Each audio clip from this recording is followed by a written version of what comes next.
exaltar. Ahora soy libre de toda condenación. Soy nueva criatura en Cristo Jesús. Siguiente bloque de preguntas que tienen que ver con tu ministerio. Como hemos estado hablando de las cosas, has estado compartiendo lo que Dios está haciendo en diferentes lugares, como evangelista, pastor. ¿Qué consejo o qué pautas tú le podrías dar a las personas ahora que nos están viendo y están ahí un pequeño grupito comenzando una obra para el Señor, para levantar una iglesia? Bueno, de lo positivo, a lo mejor, o cosas sí, que hay que hacer o las que hay que evitar. Bueno, yo no tengo la suficiente autoridad, ¿no?, para darle consejos a nadie sobre cómo tiene que abrir una obra. Yo puedo hablar desde mi experiencia, ¿no? Sí, Yo creo que lo primero es tener claro que lo que estás haciendo es lo que Dios quiere que hagas. Porque las imitaciones, para mí, en el reino de Dios, no tienen ninguna razón de ser. Es decir, si tú estás abriendo una obra en un pueblo, en una ciudad, en tu casa, donde sea, primeramente, pregúntate a ti mismo si lo que estás haciendo te lo ha dicho el Señor que lo hagas o tú te lo estás inventando por tu cuenta. Teniendo el respaldo del Señor y sabiendo que lo que estoy haciendo es de Dios, ya todo lo demás viene por añadidura. Todo lo que es de Dios crece, tarde o temprano.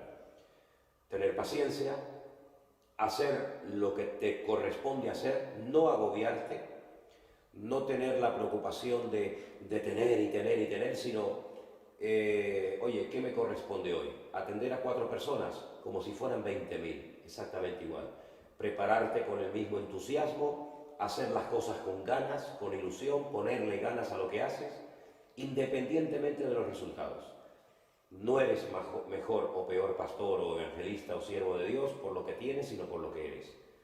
Por lo tanto, paciencia, perseverancia y sobre todo esperar en el Señor.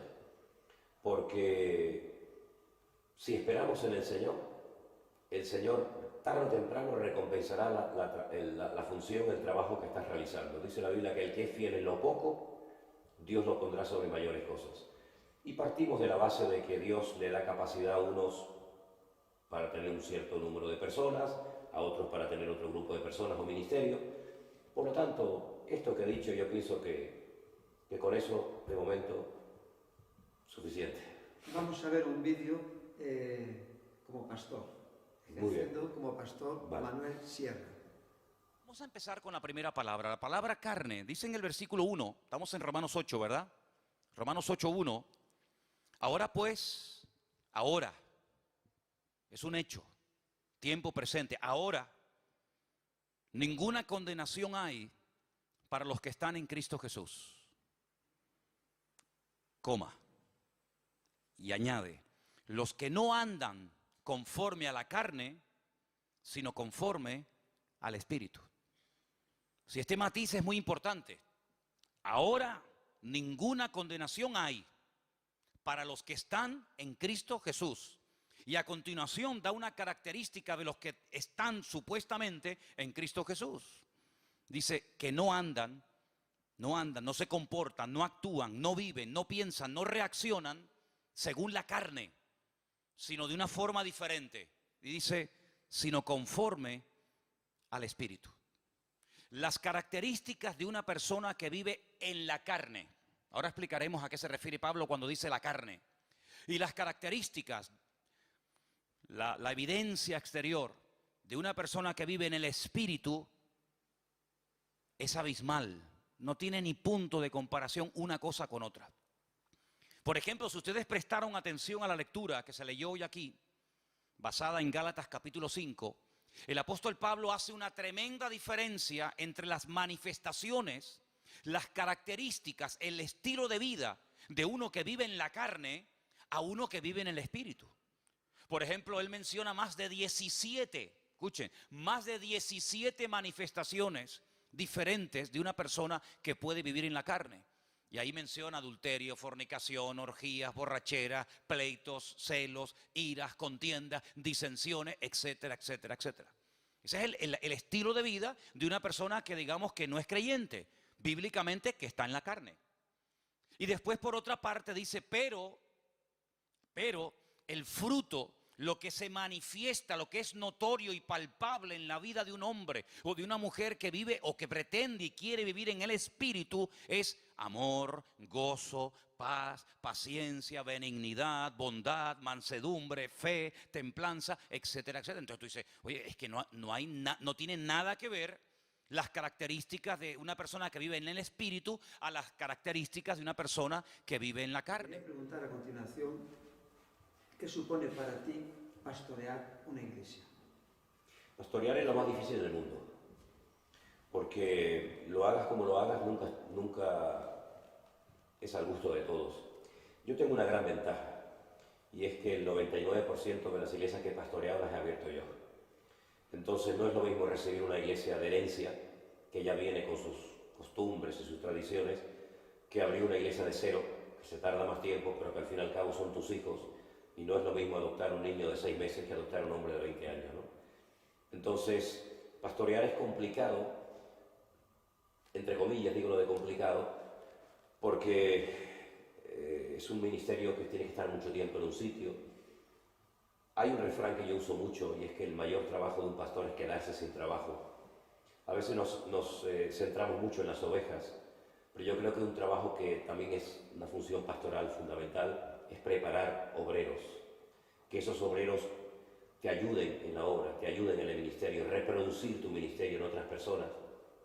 Y aparte de eso, el pastor tiene que ser una persona constantemente renovándose y tiene que ser una persona que lea mucho, que se preocupe en renovar su ministerio.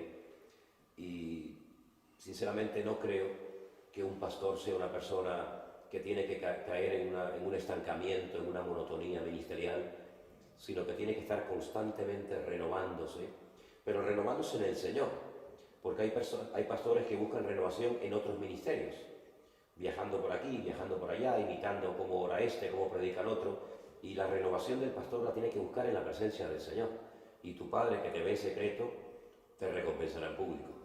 El pastorado es un ministerio muy bonito, muy complicado, pero es como el médico, que tiene que estar toda la vida estudiando, y un pastor tiene que estar toda la vida renovándose, estudiando la palabra, porque si no, ¿qué le va a dar a la iglesia? ¿Qué va a enseñar a la congregación? Pan duro toda la vida. Yo creo que el pastor tiene que ser una persona autodidacta y una persona que se rodee de gente que le aporte beneficios a su ministerio.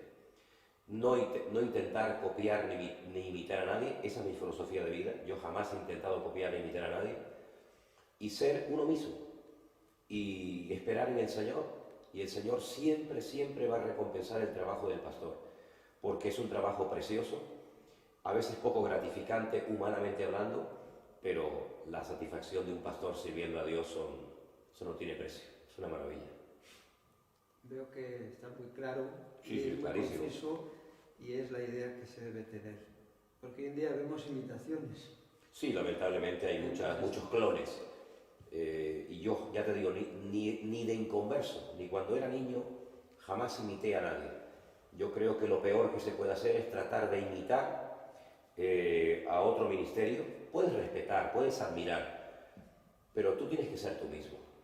Y eso de imitar ministerios me parece lo más ridículo del mundo. Yo he visto hermanos que reían como el pastor, tocaban la guitarra con el pastor, y es bueno que cada uno tenga su propia personalidad. Sí, claro.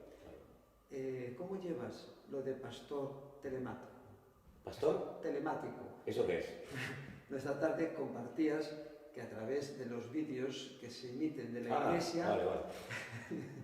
se emiten de la iglesia, pues se ven por todo el mundo, y entonces ya hay una iglesia en Ecuador que... Sí. unos Bueno, hay unos hermanos de Ecuador. telemático, Sí. entre comillas. Hay unos hermanos de Sí, Ecuador que me escriben de vez en cuando que no tienen pastor y se reúnen en un local y bueno, ponen en una pantalla nuestros cultos y nos consideran pues su iglesia y su pastor, ¿no? Son cosas muy bonitas que pasan, que no te enteras, ¿no? A menos que te las cuenten, ¿no? Bueno, yo creo mucho en el poder de las redes sociales, no me obsesiono con esto, ¿no? Sí. Pero hay una necesidad tremenda, ¿no? La mayoría de la gente que nos escribe, de México, de Ecuador y de muchos lugares, nos dicen que les resulta muy difícil encontrar una iglesia sana, de sana doctrina, una iglesia, digamos, normal, ¿no? Y han encontrado en nuestros cultos, pues palabra, han encontrado, no sé, seriedad, han encontrado una persona que predica la Biblia. A mí cuando me decían eso me llamaba mucho la atención, porque yo digo, bueno, pero un pastor tendrá que predicar la Biblia. Lamentablemente hoy en día se predica de muchas cosas menos de la Biblia. Y yo esto lo llevo bien, ¿no? En el sentido de que veo que hay miles de personas que siguen estos cultos, pero lo siguen de verdad porque buscan de Dios, porque quieren aprender más de la palabra, ¿no? Y empezamos grabando unas clases de homilética, de hermenéutica, hace mucho tiempo, fueron un éxito tremendo, y a raíz de eso nos animamos, con los pocos medios con los que contamos, a retransmitir los cultos en directo. Y lo hacemos el jueves y lo hacemos el domingo. Y así pues surgió una obra que estamos abriendo en Cataluña, en un pueblecito llamado Llagostera. Así hemos entrado en contacto con hermanos en Israel y en muchos lugares que si pudiéramos visitarlos pues sería una bendición, ¿no? Vamos a ver un vídeo, doctor Vale. Manuel Sierra. Tener siempre presente que la palabra de Dios se ha escrito y se nos ha dado para guiarnos y para enseñarnos y para instruirnos. Pero dentro de la misma Biblia hay diferentes niveles. Pedro reconocía que había cosas hoy en la Biblia escritas por Pablo que eran muy difíciles de entender, por lo menos en aquel momento, no en aquel tiempo, ¿no? Por lo tanto, yo creo que es bueno ir poco a poco. Yo le digo a la gente, digo, mira, no te metas a estudiar el libro de Daniel o el libro del Apocalipsis si todavía no te has leído los evangelios. Vete poco a poco. Y tenemos concretamente en esta tarde entre nosotros a una hermana que, discúlpeme hermana, no recuerdo su nombre, yo quiero que pase usted un segundito adelante, por favor. Sí, usted. Sí, usted. ¿Cómo encontró usted la página o el culto nuestro? Fue mi esposo. Y entonces empezamos él nos pasó a nosotros, mire, y eso fue una cosa tremenda. Entonces, a partir de ahí estamos oyendo las predicaciones. Y es como, oímos una y se oye otra y se oye otra, y es una cosa tremenda. ¿Y qué diferencia horaria hay Como Australia ahorita tenemos 11 horas. Sí. O sea, ellos ahorita, dentro de un ratico ya amanecen. Y cuando ya nosotros nos estamos acostando, ya ellos se están levantando. Así que, bueno, los cultos los veían en diferido, lógicamente, ¿no? Sí, ellos ven por YouTube y bueno, van viendo y nos vamos pasando, pues, intercambiando. ¿Usted vino de Australia hoy para decir? No, yo he estado de visita y después, bueno, miren, yo me vine para acá y he ido siguiendo, pues, oyendo los cultos. Sí, yo vivo en el cuartito de uno. De hecho, yo me congrego en una iglesia, en Wiman. Pero sí tenía ese deseo de venir a conocer esta congregación y el Señor me dio la oportunidad de venir aquí. Pues le damos gracias al Señor por este testimonio de esta tarde, ¿no? Gracias a Dios. Muy bien. Ahora te quería preguntar, en tu faceta de evangelista, ¿cuánto vale el alma de una persona? ¿Qué precio tiene el alma de una persona? La sangre de Cristo. Si solamente hubiera habido un ser humano en el mundo, el Hijo de Dios hubiera derramado su sangre, su vida en una cruz para salvarlo. Un alma no tiene precio. No hay dinero en el mundo que pueda ganar un alma. Solamente lo pudo hacer el Señor Jesucristo. La función más hermosa que puede hacer un creyente en esta vida, sea evangelista, sea pastor o lo que sea, es ganar almas para Cristo. Es sabio, dice la Biblia. Proverbios dice que es sabio el que gana almas, ¿no? Y es el gozo más grande del mundo. De hecho, yo veo que en el cielo hay gozo cuando un alma se convierte a Cristo. No cuando se canta una canción o cuando se da un diezmo en una iglesia, ¿no? Pero cuando se salva un alma, la Biblia sí dice que hay gozo en el cielo, ¿no? Y eso es algo que nos tiene que llenar a nosotros de alegría al corazón. Cuando vas por la calle, aquí, Santa Cruz de Tenerife, y si vas a la calle del Castillo, la calle del Castillo, sí. Está llena de personas. Sí. ¿Cómo ves esas personas? Bueno, pues como las veía Cristo, como ovejas sin pastor. La necesidad es inmensa, la obra es mucha, la mies es mucha, los obreros son muy pocos. Lamentablemente hay pocos obreros y es una necesidad tremenda que tenemos. Yo oro cada día por recursos y por obreros. Si tuviéramos más recursos y más obreros, podríamos hacer 20.000 cosas, pero lamentablemente a veces 1 o 2 personas tenemos que hacer lo que harían 4 o 5 personas. Pero hay una necesidad tremenda, tremenda. Jesús dijo, ¿no? Decorásemos para que el Señor Exacto. enviara obreros. Sí, sí. Ahora nos vamos a centrar en la etapa de tu ministerio, en la enseñanza. Y yo veo, y por los comentarios que todo el mundo hace en las redes, cuando escuchan tus predicaciones o lo que hablaste de hermenéutica, pero antes vamos a ver este vídeo, donde tú estás enseñando de la palabra de Dios. Muy bien.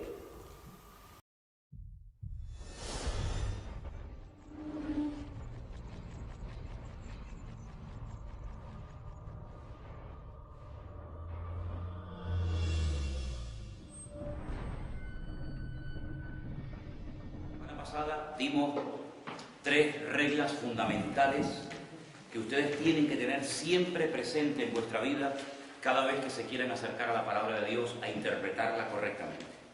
Una de las reglas que la semana pasada dimos y la repasamos es que la Biblia se interpreta a sí misma. Apunten eso. Eso es una regla de oro. Eso no lo puedes pasar por alto porque entonces vas a estar recurriendo a otras fuentes cuando la misma fuente es la Biblia.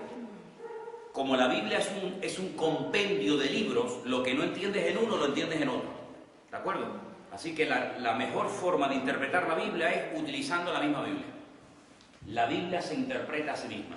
Una regla de oro fundamental. Segunda regla de oro que vimos la semana pasada.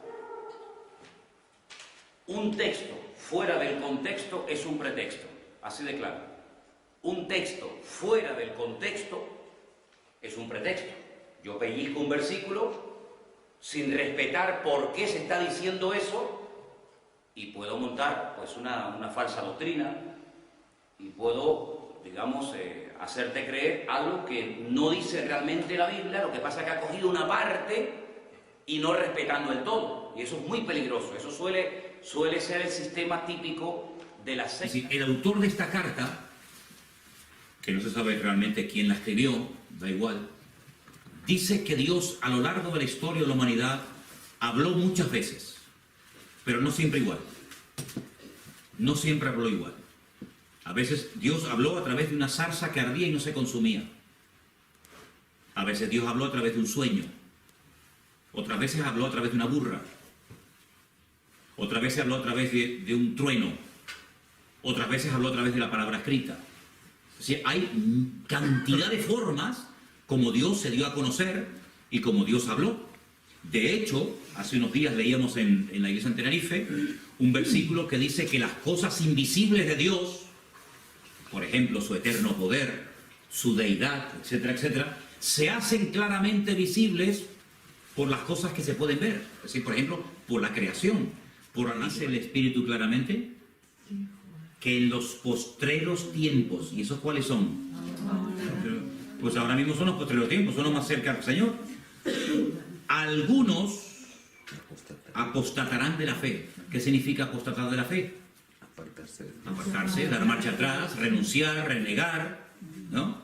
Apostatar de algo que creo, pues si no creo y si no lo tengo, ¿cómo voy a apostatar de algo que no soy, ¿no? Escuchando a espíritus engañadores y a doctrinas de demonios. Por la hipocresía de mentirosos que teniendo que, ahí está la conciencia que, cauterizada. Es como si ahora mismo metiéramos una espada, un hierro al fuego y la sacáramos al rojo vivo y te la pongo así encima del brazo. Te cauteriza, te deja insensible esa parte, que era lo que se le hacía a los soldados cuando caían heridos en batalla. Claro, no había antibióticos, no había penicilina, te podía gangrenar, pues oye, le cauterizamos la herida y claro, imagínate tú ponerle una espada en una pierna, en un brazo, en una cabeza, imagínate tú, ¿no? Pues Pablo dice que llegará un tiempo en el que la gente lo que tendrá cauterizada será el alma, la conciencia, ni sienten ni padecen. Y dice que prohibirán casarse. Pero es que esa doctrina no existía en los tiempos de la Biblia. En los tiempos de la Biblia se creía que el hombre tenía que casarse y la mujer cuanto antes. Y cuanto más hijos, mejor. Profundidad. Veo que utilizas bien los ejemplos, que son fluidos, son, como hacía Jesús, cosas que la gente conoce, que enlazas bien las frases, que preparas extraordinariamente lo que vas a compartir de la palabra de Dios. Después tu conocimiento de hebreo te ayuda a ver, como antes me estabas comentando, que hablábamos del justo por la fe vivirá, a ver la Biblia con una mayor profundidad. Y después tus viajes allí a Israel, pues también hacen que toda la experiencia de tu vida y los conocimientos que tienes de la palabra de Dios, que abras a la gente la mente para que puedan ver con claridad la palabra de Dios y ensanchas el corazón de las personas. Veo también que cuando hablas, esto me lo comentan también personas, me lo han dicho, desde el minuto 1, si dura 1 hora, porque siempre si ves por ahí mensajes son media hora, 40, pero tus mensajes suelen ser de 1 hora y me comentan, y yo lo veo también, que desde el primer segundo hasta el último no hay desperdicio. O sea que todo lo que dices está muy bien armado, hilado. Esa preparación ha venido del seminario después de convertirte. No, tengo que decir que hombre, el seminario fue importante, ¿no? El que estuvieras allí estudiando y tal, pero realmente el descubrir esta faceta de la enseñanza me vino con los años. Recién ahora estoy descubriendo cosas que me han venido muy bien, primeramente a título personal, y luego que creo que compartiéndolas con la gente. Disfruto mucho enseñando, me encanta enseñar. Me gusta mucho leer, leo de todo y creo que es un ministerio fundamental. Lo que pasa es que lamentablemente a veces la enseñanza se ha convertido en un ministerio como aburrido, soso, porque hay que saber enseñar. Y para mí es un don, ¿no? El poder enseñar, el poder captar la atención de la gente. Una vez una persona me dijo una frase que nunca he podido olvidar, no sé si realmente es así, pero yo te la comparto. Me dijo, tú eres un predicador que enseñas, un predicador que cuando predicas enseñas, ¿no? Y es que la enseñanza es fundamental, la enseñanza es un ministerio vital, más hoy en día en la iglesia, con todas las barbaridades y las falsas enseñanzas que han entrado en las congregaciones. Yo creo que la enseñanza es algo que puede proteger a la iglesia de falsas doctrinas, de modas, de cosas que lo único que hacen es hacernos perder el tiempo, que después a la larga no sirven absolutamente para nada. Y enseñarse es un ministerio muy bonito, pero hay que estudiar mucho y prepararse mucho. Cuando tú compartes 1 hora de enseñanza, a lo mejor te has pegado toda la semana leyendo, y toda la semana estudiando, y muchas veces me pasa que cuando termino, me voy a casa, digo, tenía mucho más para decir que no dije de lo que realmente compartí, ¿no? Pero es que 1 hora, hoy por hoy, se pasa volando si el tema es interesante. Ahora, si el tema no es interesante y no sabes compartirlo, la enseñanza es aburridísima, ¿no? Pero bueno, yo creo que la gente por amor y por respeto me aguantan, ¿no? Yo veo eso, lo que has dicho, cuando estás predicando, estás enseñando y a veces por lo que compartes se te ve lo de evangelista. Cuando vienes de Israel, y veo que es importante la enseñanza, porque cuando el pueblo de Israel vino del cautiverio de Babilonia, Zorobabel fue utilizado por Dios para reconstruir el altar, que es lo primero una persona, el altar con Dios, Nehemías las murallas y las puertas, y Esdras la vida espiritual a través de la lectura de la palabra. Exacto. Entonces en España se habla que queremos un avivamiento, pero pienso, creo que el avivamiento siempre vendrá por conocer la palabra de Dios. El avivamiento no es una varita mágica, yo no sé lo que algunos tienen. Pero el despertar como vendrá concepto, como pasó con Esdras, que claro, empezó a leer la hay que Biblia, trabajarlo, a enseñarla, claro, y la gente empezó a entrar la luz de Dios en sus corazones, bueno, y empezó ahí ese cambio profundo. es que tú imagínate que se llene la iglesia de inconversos y no hay una base bíblica en la congregación. Eso es un desastre. Al final el mundo se te ha metido dentro de la iglesia, ¿no? Yo creo que los creyentes tienen que tener una base doctrinal y un nivel de enseñanza lo suficientemente sólido como para que cuando venga gente de la calle no te produzca un desequilibrio interno en la congregación, ¿no? Yo creo que tenemos que tener bien clara nuestra doctrina, nuestro estilo de vida, nuestra filosofía de vida, para que de esa manera el mundo no afecte y cambie a la iglesia, sino que la iglesia cambie al mundo y al que viene. Te estás convirtiendo, mejor dicho, estás haciendo que miles de hermanos seamos médicos de iglesia. Médicos de iglesia. Eso nunca lo había oído. ¿Por qué? Me lo apropio. No, yo digo que yo soy uno de ellos, ¿no? Porque tú compartes esto, por ejemplo, mensajes tuyos. A La ver. realidad del mundo espiritual, el peligro del espíritu religioso, la desobediencia y sus consecuencias, cosas que Dios quiere restaurar, el miedo, pruebas que fortalecen. Y podríamos estar así siguiendo y siguiendo, ¿no? Entonces yo cuando a veces veo a un hermano que está con un problema, me meto en YouTube o en la iglesia y le das ahí compartir y le mando tu mensaje. No nos queda más remedio que poner un título a los mensajes. Yo soy muy malo para poner títulos. Lo que más- Tengo el hermano Armando, que es el que me ayuda con los cultos, y siempre me dice, ¿qué título? ¿Qué título? Yo soy, ya te digo, muy malo para títulos, pero no nos queda más remedio, y así veo que ayuda un poquito a tener ahí una variedad de mensajes que en un momento determinado puedes recomendar a alguien, ¿no? Pues digo que eso está así porque a mí me ha pasado y personas que están pasando una prueba, pues mira, aquí tienes esto. La píldora del día, ¿no? Está bien, está bien. Está siendo de mucha bendición, te lo digo por Bueno. personas que conozco. Después, antes hemos comentado un poco, ¿no? Ya has dicho, ¿no?, de cómo surge la idea de las redes sociales, ¿no? Ujú. De aprovechar todo, ¿no? Porque Jesús dijo que cuando el Claro. Evangelio sea predicado vendrá el fin. Entonces, el tiempo del Señor se puede estar acelerando porque a través de las redes y todo se está conociendo mucho. Otra cosa es que la gente entre en su corazón o en su vida. Entonces, esto de YouTube, ¿cómo surgió? ¿A raíz de los estudios de homilética, hermenéutica? O... Sí, mira, a nosotros nos ha llegado la palabra de Dios por escrito, porque era el método que había en aquellos tiempos para transmitir la enseñanza, la doctrina y todo lo que enseñaron los apóstoles, incluido el Señor Jesucristo. Estoy plenamente convencido que si en la época de Jesús y de los apóstoles hubieran existido las redes sociales, las hubieran utilizado, no cabe la menor duda.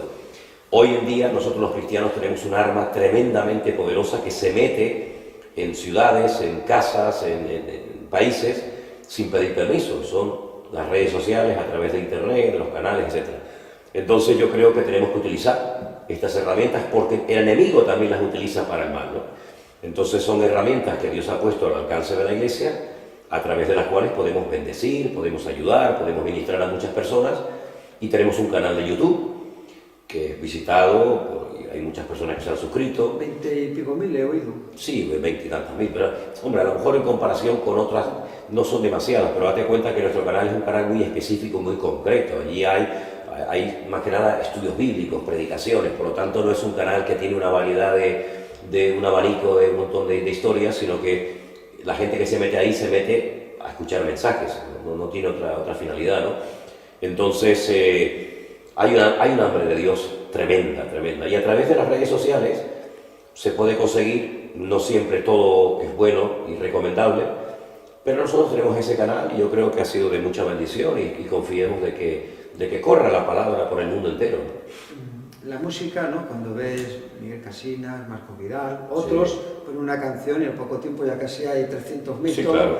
Pero es que el éxito, yo lo veo en vosotros, que no todo el mundo está dispuesto a emplear una hora de su vida Exactamente. para ver una predicación. Entonces, para Exactamente. mí, todo vale, pero el éxito de 20.000 suscriptores y miles de personas, cada vez va un aumento, que siguen la Biblia, porque leer la Biblia te compromete. Sí, claro. Te desafía. Pues imagínate Y te, escuchar los entra, y te entra la luz y ya puedes decir, no puedes decir, soy ciego, no sabía esto. Claro. Yo hace años recuerdo que en la iglesia una hermana, cada vez que cuando terminaba el culto me venía a preguntar esto de la Biblia, y yo la animé a estudiar más y me dijo, yo con ser salva me conformo. Sí, claro, el conformismo. Entonces, el recibir la luz de Cristo te lleva a tomar decisiones. Bueno, escuchar canciones y escuchar música no compromete a nadie, ¿no? Escuchar sermones te puede cambiar la vida y te sacude y lógicamente pues tu conciencia se redarguye la conciencia, y escuchar un mensaje de 3/4 de hora, de 1 hora, pues lógicamente tienes que tener muchas ganas de aprender para estar ahí sin moverte escuchando eso, ¿no? Ahora te voy a terminar con unas preguntas. ¿Qué está suponiendo para tu vida que el Señor, después de 40 años, podemos decir, te esté utilizando tan poderosamente? Es que yo es cuando ahora me estoy dando cuenta de muchas cosas que no me había dado cuenta en estos 40 años. Ahora es cuando estoy empezando, no cuando estoy terminando. Ahora es cuando yo me estoy dando cuenta de muchas cosas y ahora estoy disfrutando como nunca. Cogiendo el fruto de la preparación, de todo, porque para llegar aquí hay que estar Hombre, preparado. claro, es que Dios como se dice, ¿no? Utiliza personas que se preparan. El que sirve Juan, sirve. el que escribió el Apocalipsis, que hoy en el culto hablaba precisamente de él, fue a los 100 años cuando tuvo las revelaciones más grandes acerca del Señor Jesucristo que cuando era joven. Yo creo que estamos en un momento, en una etapa de nuestra vida en la que estamos descubriendo cosas que no habíamos descubierto cuando éramos jóvenes. Y sinceramente creo que ha merecido la pena llegar hasta aquí. ¿Cuáles son las claves en tu vida para vivir una vida de triunfo en triunfo, victoria en victoria, bendición en bendición? Gozarme con todo lo que hago. Gozarme con todo lo que hago, disfrutar de lo que hago, no imitar a nadie, ser uno mismo y estar seguro 100% de que estoy haciendo la voluntad de Dios. Eso te fortalece en las Totalmente. pruebas. No hay otro. ¿Cómo llevan los ataques del enemigo? Porque la palabra de Dios dice en 2 Tesalonicenses 2:4 sobre él, el cual, sobre Satanás, el cual se opone y se levanta contra todo lo que se llama Dios y es objeto de culto. Bueno, el diablo está para eso, ¿no? El diablo está para tentar, para matar, para destruir. Ya está bien claro definido, digamos, su ministerio, sus funciones en la Biblia, ¿no? No es lo mismo un hermano que esté haciendo lo que tú haces, como compartía el otro día en el estudio Anderson. Yo sé quién es Pablo, los sí. exorcistas, que el diablo dirá, bueno, esta persona que está aquí abriendo iglesias y todo, y una legión detrás de él, el que está ahí en la iglesia, pues un poco más tranquilo. Bueno, el diablo tienta Notas- y ataca e intenta destruir y hacer tropezar y caer a todos los creyentes, pero no cabe la menor duda de que hacer caer a un hombre de Dios para él sería un gran trofeo de guerra, ¿no? Entonces, bueno, los ataques están ahí, pero la gracia siempre es mayor que el ataque. La Biblia dice, ¿no? No des lugar al diablo. Claro. Porque estando en Israel comentaste de un pastor que paseando, Sí, que fue. estaba un pastor caído y que fue Sí. muy duro ver así cuando ves a siervos, a personas... Yo estaba paseando por una calle que se llama la Ben Yehuda, que es la zona peatonal, la calle Castillo aquí, allí se llama la Ben Yehuda, y vi a un hombre con una cerveza en la mano, piropeando a todas las mujeres que pasaban, cosa que en Israel no se ve. Me llamó mucho la atención, me paré al lado de él y entonces me comenzó a hablar en español. Y entonces empezamos a hablar y me dijo que él era o que había sido un pastor. Entonces, claro, viendo su condición en ese momento, pues te puedes imaginar la conversación que tuvimos, ¿no? Y era un pastor caído y el Señor me dio en ese momento la oportunidad de orar por él, nos dimos un abrazo, intercambiamos teléfonos y bueno, es muy triste, ¿no? Es muy triste ver a una persona que sirvió al Señor, verlo en esas condiciones, ¿no? Yo pienso, bueno, es triste, pero también lo positivo te lo he oído en predicaciones, ¿no? Que en la Biblia hay ejemplos de cosas malas para que aprendamos a Sí, no claro. hacerlo. Entonces, cuando a veces ves una persona así, también te pone a uno en alerta de cómo uno puede acabar si apartas su Hombre, claro, mirada, su que- confianza de Dios. No, en la Biblia hay muchos ejemplos y en la vida también, y por eso tiene que ser una advertencia, porque hombres más grandes y más ungidos que nosotros han caído, El rey David. totalmente. Veo que hablas mucho o compartes mucho la enseñanza sobre la segunda venida de Jesucristo. Sí, es un tema que a mí siempre me ha gustado. El tema de la escatología me apasiona y tuve, creo, el privilegio de tener a un gran maestro de estos temas en el seminario y él despertó en mí el deseo de estudiar estos temas, el tema de la profecía, de la segunda venida de Cristo, etc. Y como en la Biblia hay tanto material y tan bueno, pues empecé a leerlo y a estudiarlo. Y es un tema que me llama mucho la atención y creo que estamos en un tiempo en el cual es necesario compartir de estos temas a los creyentes porque estamos en los últimos tiempos, sin lugar a dudas. En aquello, hace 2000 años alentaba el apóstol Pablo en las cartas. Pues imagínate hoy en día, imagínate hoy. Mencionas una y otra vez también que hay que estar alineado con el Señor y también servirle en su obra. Esa alineación, ¿cómo viene? Bueno, yo creo que hay varias cosas que son importantes. Primero, conocer la palabra. Dios hoy en día habla fundamentalmente a través de la palabra. Cuando tú conoces la palabra de Dios, tú conoces el corazón de Dios. Mira, te voy a poner un pequeño ejemplo. En los primeros 5 libros de la Biblia, para no extendernos demasiado, la primera letra de la Biblia es una letra que se llama la letra Bet. Cuando tú comienzas a leer el libro del Génesis, es la primera letra que te encuentras. Es una letra que se puede estudiar, porque es muy profunda esa letra y bueno, tiene un valor numérico y significa casa y es una preposición, en fin, muchas cosas, ¿no? Pero bueno, es la primera letra. Cuando terminas de leer la Torá, cuando terminas de leer lo que llaman la ley, la última letra, de hecho la última palabra del libro de Deuteronomio, de Barín, como se llama en la Biblia, es la palabra Israel. La palabra Israel termina con la letra Lamed, con la letra L para nosotros. Si juntamos la primera y la última letra de la Torá, juntamos la palabra Led, que significa corazón. Es decir, cuando te metes en la Biblia, descubres el corazón de Dios. Entonces, es imposible que una persona que busca la voluntad de Dios y que quiere servir al Señor, que leyendo su palabra no entienda cuál es el plan y el diseño de Dios para su vida. Cuanto más te metes en la palabra, más te acercas a Dios. Cuanto más te acercas a Dios, más te metes en su palabra. Y esa es una forma de alinearnos con el Señor. Ahí te evitas el tema del emocionalismo, de las emociones, de yo creo, yo sentí. Leyendo y estudiando la palabra de Dios, interiorizando y poniendo en práctica sus verdades, tú puedes saber qué es lo que Dios tiene para tu vida, el diseño de Dios para tu vida, por qué tú naciste, por qué tus padres se conocieron, por qué los millones y millones de detalles que se han dado para que tú puedas llegar hasta el día de hoy aquí en este planeta Tierra. Cuando nos alineamos con Dios, cuando nos ponemos en su frecuencia, la vida es una bendición. Ya no hace falta tanto castigo, tanta corrección, porque se corrige al niño que se porta mal. Al niño que se porta bien no se le corrige, se le recompensa, se le bendice, se le mima, ¿verdad? Porque se está portando bien. Eso es lo que el Señor quiere con nosotros. No que aprendamos a base de palos, sino que aprendamos la senda correcta, haciendo lo justo delante de Él. Y cuando hacemos eso, la vida es una bendición. Hay un pasaje en Proverbios que dice: el pueblo sin profecía se desenfrena. Sí, claro. La palabra es la Cuando no hay conocimiento, el pueblo lamentablemente se enreda en asuntos Eso vemos turbios. que hoy en día se ve que la gente pues está pues muy...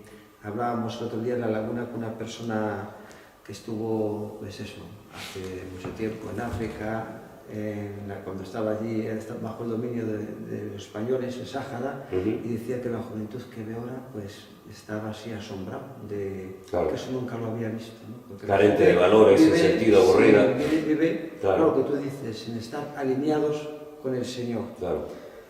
También comentas mucho que Dios siempre va por delante. Que tiene que ir siempre por delante. Mejor ir por delante que por detrás, ¿no? Claro. Hay que seguirlo a Él, no Él a mí. No, Dios siempre, dices, va adelante. ¿No? Que a veces cuando nosotros tenemos un pensamiento de hacer una cosa, estamos pensando como buscar una solución a un problema y Dios ya ha pensado antes. Como que nos afanamos. Sí, es una tendencia humana, ¿no? El hombre caído piensa que puede resolver todos los problemas y a veces la solución está más cerca de nosotros que lo que nos imaginamos. Mira, hoy leía precisamente un pasaje de la Biblia que dice que llegaron a un lugar, el pueblo tenía una sed tremenda, llegaron a un lugar donde había agua pero no se podía beber porque era amará, era agua amarga.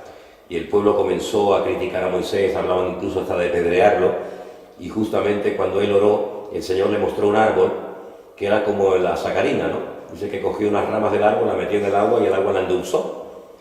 Es decir, la solución estaba allí, pero no la veían. ¿Quién la vio? El que oró. El que buscó de Dios, vio el árbol, supo utilizar el remedio bíblico y lo que en un principio era un desastre, al final se convirtió en una bendición. Siempre es así. Cuando surge un problema para nosotros, Dios ya nos da la solución de antemano. Solamente hay que orar y buscar en Dios. Después de tantos años sirviendo al Señor, ¿has pensado alguna vez, si el Señor te llama a su presencia, cómo sería tu conversación con Él? No he pensado. Le haría muchas preguntas de la Biblia, ¿no? Pero como en este momento no estoy pensando en morir. Yo creo que no pensamos ninguno, porque yo No. cuando estaba haciendo esta pregunta, vemos en la Biblia, ¿no?, que tuvo talento y los empleó bien. Vemos cuando Jesús dijo: yo estaba sediento, cuando estaba en la cárcel. Hay un pasaje en la Biblia que está en Primera de Juan, creo que es el 2:28, que habla, ¿no?, de que permanecer fieles para cuando el Señor venga, no tengamos que Avergonzarnos. en su venida dice que no tengamos que avergonzarnos de él, ¿no? Entonces eso nos muestra que los que estamos fieles en el Señor no nos vamos a avergonzar, pero así una frase nunca se te ha pasado así. No, Tantas- esto... En el cielo habrá un libro así como hay en la Biblia de los hombres de la fe, de aquellas personas que, como tú, comprometidos a 150. No, lo que pasa es que yo no me comparo con ningún personaje de la Biblia porque nosotros no le llegamos ni a la suela del zapato a ninguno de ellos, ¿no? Yo soy un siervo inútil, no sé si todavía he llegado a alcanzar ese título, ¿no? Porque la Biblia dice que después de haber hecho todo lo que teníamos que haber hecho, considerados siervos inútiles. Por lo tanto, yo creo que todavía no he obtenido el título, ¿no? Porque todavía no he terminado de hacer todo lo que el Señor me llamó que hiciera, ¿no? Pero lo que está bien claro es que tenemos que estar siempre preparados, porque en cualquier momento el Señor tiene todo el derecho y la libertad de llamarnos a su presencia, ¿no? He visto en ti que eres una persona que Dios te ha llamado y capacitado y que donde estés, Dios va a bendecir siempre la labor. Porque haces todo con el respaldo del Señor. Y la autoridad Yo me de Dios. considero un privilegiado. Yo sinceramente, mi vida desde que conocí al Señor hasta hoy, no tengo la más mínima queja ni la más mínima duda de que el Señor siempre ha estado conmigo. Lo tengo clarísimo. Me considero un privilegiado. El Señor nunca jamás me ha fallado, nunca me ha dejado tirado. Siempre me ha ayudado en situaciones tremendas. Y la verdad es que hasta el día de hoy solamente tengo gratitud de mi corazón hacia el Señor, hacia Él, porque me ha demostrado su fidelidad, pero vamos, de una forma tremenda. Él dice que aunque nosotros le fuéramos infieles, Él no puede negarse a sí mismo. La infidelidad no forma parte de la esencia ni del carácter de nuestro Dios. Él es fiel 100%. Por lo tanto, esa es la palabra que tengo para decir a todos los que nos están viendo y escuchando, porque Dios realmente, si algo es con nosotros, es fiel, constantemente. He visto y he oído de ti a través de los vídeos que has viajado mucho. Yo creo que has estado por lo menos en 3 continentes: América, África y Europa, relacionados con el Evangelio. Sí, sí. Te han pasado muchas cosas. Bueno, Ahora vamos a ver este vídeo de una anécdota que te pasó cuando fuiste a Cuba. bueno. Nuestros despistes, hermanos, así son nuestros despistes. La primera vez que fui a Cuba, me estaban esperando supuestamente un pastor con un cartel que decía Manolo. Yo no tenía ni idea de lo que me iba a encontrar allí, no sabía quién me iba a esperar, pero me dijeron, tú tranquilo, que va a haber en la puerta del aeropuerto el pastor con un cartel que diga Manolo. Digo, bueno, malo será que haya 300 Manolos en el mismo vuelo, ¿no? Pues salgo del aeropuerto y nada más salir me encuentro a una persona con un cartel, Manolo. Y yo dije, gloria a Dios, el primero, gloria a Dios. Me voy a él, le doy un abrazo y digo, ¿qué tal? ¿Cómo está? Me dice, bien. ¿Qué tal el vuelo? Estupendo. Venga, vamos al coche. Me llevó al coche y me dice, oye, ¿qué tal María? Digo, María, bien, ella está muy bien. Oye, ¿y Juan Carlos? Digo, Juan Carlos, bien, él está muy bien, ahí todo le va bien ahí en Canarias. Ah, vale, vale. Mira, ¿y Antonio? Claro, me empezó a decir nombre y yo digo, mira, perdona un momento, es que yo te digo a todo bien, pero yo no sé de quién me estás hablando. Dice, se asustó así y me dice, pero tú no eres Manolo. Digo, yo sí, yo soy Manolo, de momento soy Manolo. Hasta ahí llego. Digo, ¿y tú no eres el pastor? Y me dice, ¿el qué? Digo, ¿el pastor? Dice, no, yo no soy el pastor. Dice, yo no soy religioso, me dice, yo no soy religioso. Digo, ay, pues mira, me parece que me equivoqué otra vez. Me bajé del coche con la maleta, claro, ya se había ido todo el mundo, me quedé más solo que la una en el aeropuerto, pero bueno, ya la historia te la contaré otro día. ¿Qué te parece? Los despistes del ser humano, ¿eh? Los despistes del ser humano. Te podría contar 1000, Cristo lo sabe, te podría contar 5000.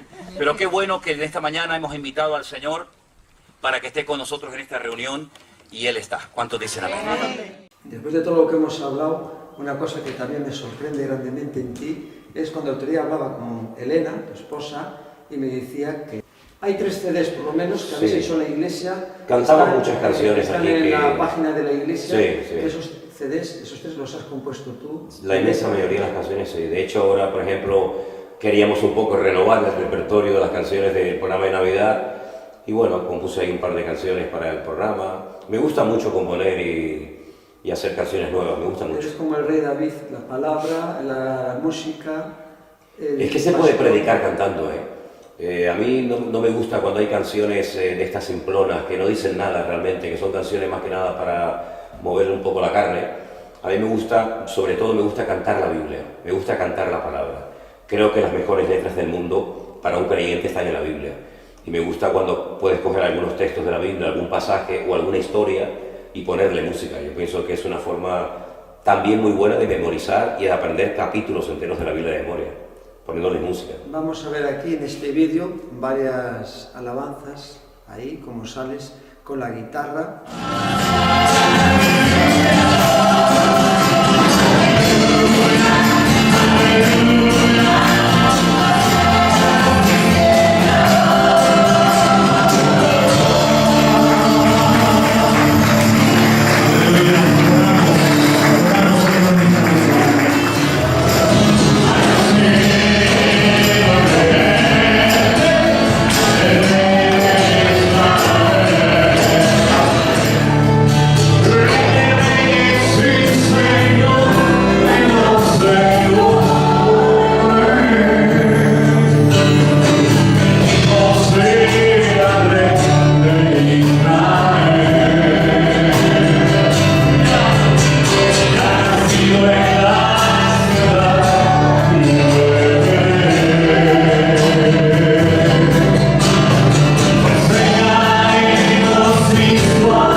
En el siguiente vídeo que te voy a poner, lo vemos.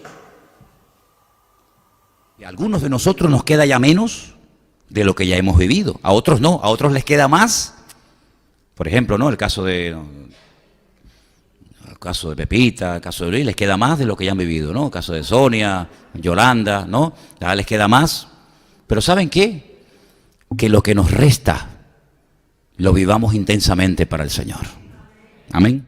Y me gusta lo que dices ahí, porque estás hablando de lo que estamos viendo del tiempo de la vida, que a unos le queda más tiempo de vida y a otros menos tiempo, Sí, y que hay que claro. aprovechar bien el tiempo. Bueno, la vida es un regalo de Dios. No elegimos ni sabemos cuándo vamos a nacer, ni cuándo vamos a morir, ni dónde, ni cuándo. Y la Biblia nos dice que tenemos que aprovechar el tiempo. El Señor nos ha dado a cada uno una medida. No sabemos cuánto tiempo va a ser. Y yo pienso que desde que aceptamos al Señor hasta el último minuto de nuestra vida, tenemos que invertirlo en las cosas de Dios y en las cosas del reino de Dios. Porque si no, ¿en qué lo estamos invirtiendo? ¿En qué estamos invirtiendo los millones de segundos, de minutos, de horas, de días, de meses que vivimos? ¿En qué lo estamos invirtiendo? Entonces yo creo que la mejor inversión que podemos hacer en esta vida es saber aprovechar el tiempo, organizarnos de tal manera que tengamos tiempo para todo. Yo a veces conozco personas, veo personas que no tienen tiempo para nada, y yo tengo tiempo para todo. Yo sinceramente te lo digo, de verdad, delante del Señor, a mí me da tiempo de todo. Y creo que tenemos que pedirle al Señor que nos dé la sabiduría para organizar nuestro tiempo, porque el Señor a todos nos da 24 horas. Y en esas 24 horas tienes que dormir, tienes que comer, tienes que trabajar, tienes que estudiar, tienes que orar. Y es un regalo que el Señor nos ha hecho, es lo más justo del mundo, ¿eh? No le da más tiempo de horas, me refiero en un día a unas personas que a otras, Y yo pienso que el Señor nos puede ayudar a orientarnos, a organizarnos, de tal manera de que nos cunda el tiempo y podamos servirle lo mejor posible. Pues antes de terminar, ya la última, lo que te voy a solicitar, que tú digas lo que sientas en tu corazón, termines tú mirando la cámara.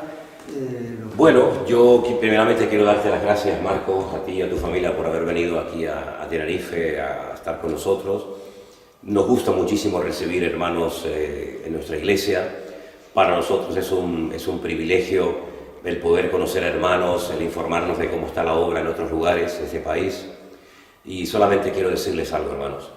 Vivimos en un país donde no es fácil servir al Señor, donde todavía, parece mentira, quedan muchas puertas cerradas, queda mucho camino por recorrer, muchas provincias, pueblos, ciudades por evangelizar para el Señor. Vamos a aprovechar el tiempo, vamos a hacer del próximo año 2020 el mejor año de nuestra vida y vamos a poner toda la carne en el asador, como se suele decir, y vamos a pedirle al Señor que nos use, vamos a pedirle al Señor que despierte su fuego en nosotros, que avive los dones que tenemos todos en nuestros corazones, porque todos somos personas válidas y útiles en el reino de Dios, y estoy plenamente convencido que si hacemos nuestra parte nos podemos llevar muchas sorpresas agradables. Que el Señor les bendiga a todos y ha sido un placer estar con vosotros en estos días. Dios te bendiga. Gracias, Marcos. Y conoceréis la verdad, y la verdad os hará libres. Y si el Hijo os libertare, seréis verdaderamente libres. Porque aquí yo estoy a la puerta de tu corazón y llamo. Si alguno oye mi voz y abre la puerta, entraré a él, cenaré con él y él conmigo.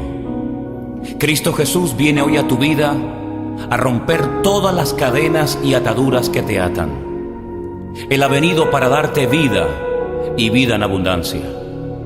Abre tu corazón, entrégale tu vida a Él y experimentarás su glorioso y maravilloso amor. Oh, rodeado de tu luz, yo quiero proclamar que Cristo es mi Señor. Hoy, aquí en mi corazón,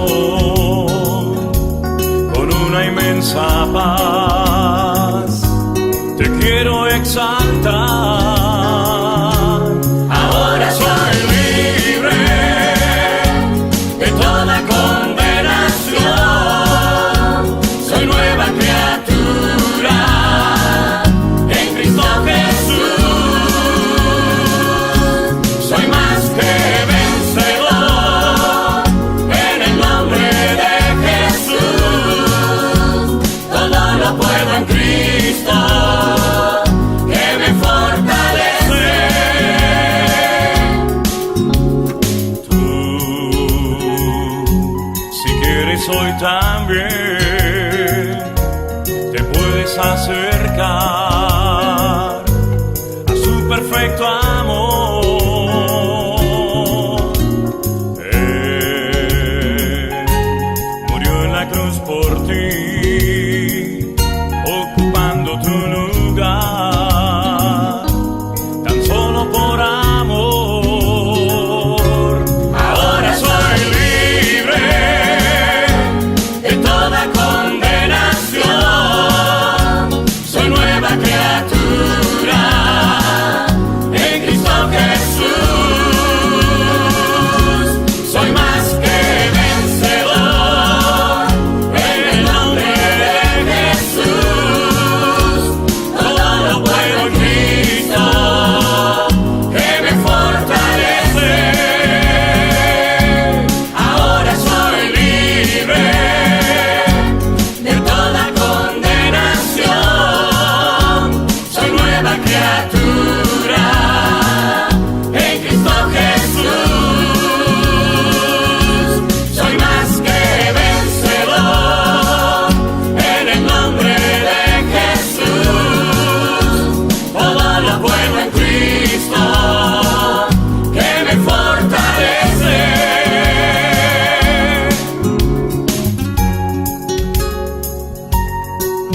Donde quiera que te encuentres, Jesús te llama hoy.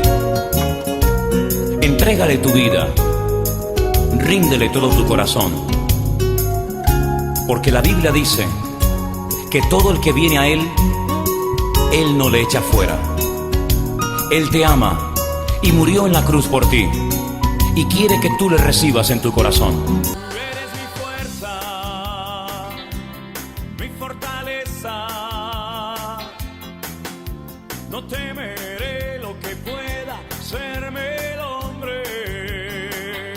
Tú eres mi escudo, mi alto refugio. Contigo siempre estaré seguro. Él volverá. Él volverá. Él volverá. Él volverá. Vienen las nubes a buscarme a mí. Toda mi vida te pertenece. Soy templo del Espíritu de Dios. Nada ni nadie podrá separarme de las manos de mi amado